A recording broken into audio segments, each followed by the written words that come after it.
All right, you all, welcome back. Welcome back. If you haven't heard, you heard it now. So, China announced this. Yes, they did. It will take part in joint military exercises with Russia.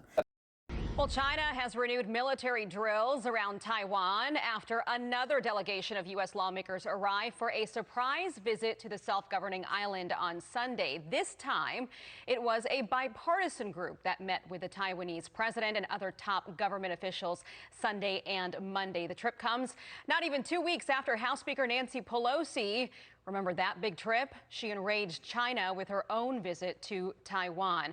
Tennessee Republican Bill Hagerty joining us now. He is a member of the Senate Foreign Relations Committee and former U.S. ambassador to Japan. Senator, always good to see you. Thanks for joining us. These CODALs, these congressional delegations, are very important. I know how incredibly happy the Taiwanese were to see Speaker Pelosi, and then, of course, the lawmakers that have come before and the lawmakers that will come after. But in a time like this, where we're seeing China playing essentially war games around this island, right? How important is it to actually take action for Congress to strengthen Taiwan's security as opposed to just going, shaking hands and showing the world and saying that we support them? I think it's terribly important, Aisha. First, I'll say this. These congressional visits are routine. They've been going on for decades, and I think they'll continue to go on. But what we've seen is a very different response from China. I think part of it is the fact that the Chinese Communist Party feels emboldened in the face of weakness from the Biden administration. I'll remind you, today is the one-year anniversary from the collapse of Afghanistan. And since that collapse, I think our enemies have been emboldened around the globe. China's no exception to that. Yeah. But the other thing that you mentioned, I think, is absolutely true as well. We need to actually follow up our words with deeds. We need to strengthen foreign military sales acquisitions. I'd like to see more exercises in the region. I'd like to see more presence of the United States and our allies. That's how we demonstrate real strength. So, Senator, that's what China respects. To your point, there is a bipartisan bill that's been sponsored by your colleagues, Senators Bob Menendez and Lindsey Graham. It's in limbo right now. Reportedly, the White House has been lobbying Democrats to try to push it off so that we don't continue to increase tensions with China. I want to pull up what it does. It provides security, $4.5 billion in security assistance. It designates the island as a major non-NATO ally, and it takes steps to counter Chinese influence campaign. These are big steps. This would be a big stance for the U.S. to take, for Congress to take. What are Democrats telling you? Why is this in limbo, and when can we see Congress do something with this bill?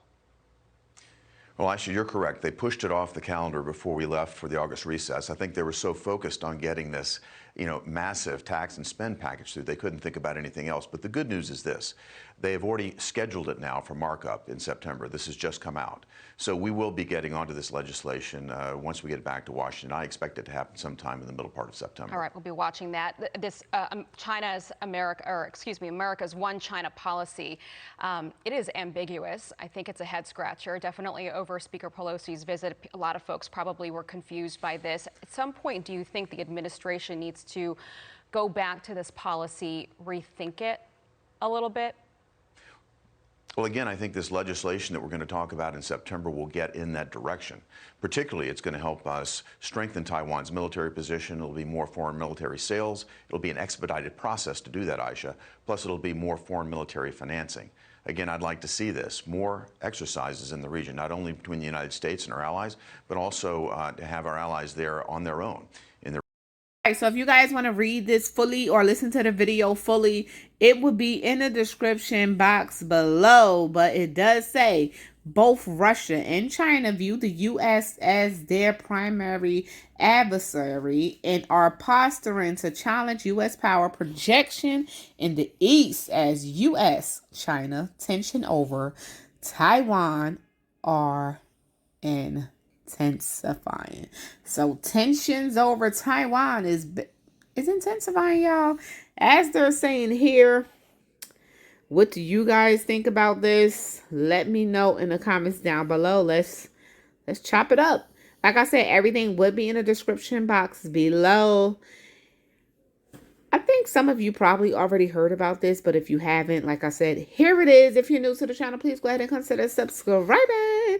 And if you've been here before, welcome back. What is up, family? Things are getting, I'm not going to say getting real because it's been real, but it's, what did they say? Intensifying.